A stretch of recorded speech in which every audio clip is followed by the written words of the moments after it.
આલે બેઠેલીમાં ખોડિયાર ચકલી સ્વરૂપે પાંખોના તાર લગાવીને સડળ કરતી આકાશ માર્ગે ચડી અને કોઈ સિપાઈની નજર ન પડે એવી રીતે હમીર સુમરાના ગઢના કાંગરે જ્યાં સિકોતર અને પઠાપીર બેઠા હતા ત્યાં ઉતરે છે અને જેવા ખોડિયાર ઉતર્યા એવા સિકોતરમાં બોલ્યા કે હે બેન ખોડિયાર, આમ ઓચિતાનું આવવાનું કારણ શું છે અને એ પણ આમ અચાનક?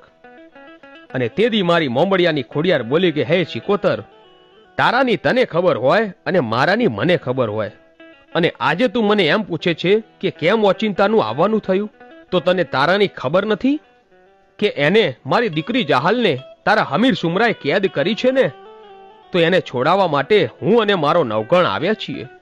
હે સિકોતર, આટલા દિવસ તો મને એમ હતું કે કોઈ દેવ કોઈ દિવસ પાપના પંથે ચાલે નહીં, પણ આજે મને ખબર પડી કે માતાજીઓ પણ ક્યારેક ક્યારેક પાપના પંથે ચાલી જાય છે.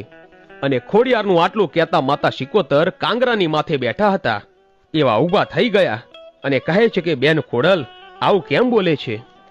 કે કેમ બહેન, આ તારા હમીર સુમરાએ મારી દીકરી જાહલને વગર વાકે કેદ કરી છે, તો શું એ પાપનો માર્ગ નથી? અને આજે મારી દીકરી ચોધાર આંસુડે રડી રહી છે, અને તું સિકોતર જો આવા પાપીઓને સહારો આપીશ ને, તો હે સિકોતર, આ દુનિયામાં તને કોઈ માનશે નહીં હો. માટે કહું છું કે સિકોતર રહેવા દે બહેન, અરે આવા પાપીઓના બાવડા ન પકડાય. અને ત્યારે માતા સિકોતર અને પઠાપીર માતા ખોડિયારના સાથે વચને બંધાણા કે બહેન ખોડિયાર, આજે તે અમને જે શિખામણ આપી છે ને એ અમને લાગી ગઈ છે, અને હવે બોલ બેન, તું કહે ને એમ અમે કરીશું.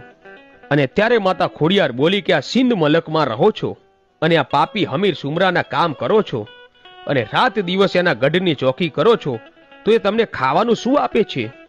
કે પઠાપીર બોલ્યા કે મને ઘઉંના બાકડા આપે છે અને માતા સિકોતરને થોડોક કોળિયો ખીચડી આપે છે.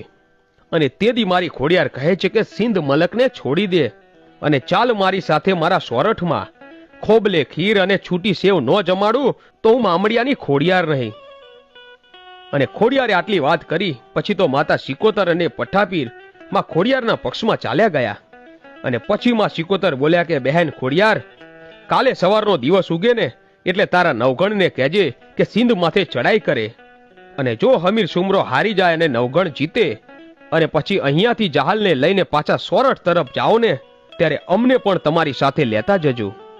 ત્યારે ખોડિયાર કહે છે કે ભલે બેન, અહીંથી જીતીને પાછા જઈશું ત્યારે તમને લઈ જઈશું. આમ ખોડિયારે આટલી વાત કરીને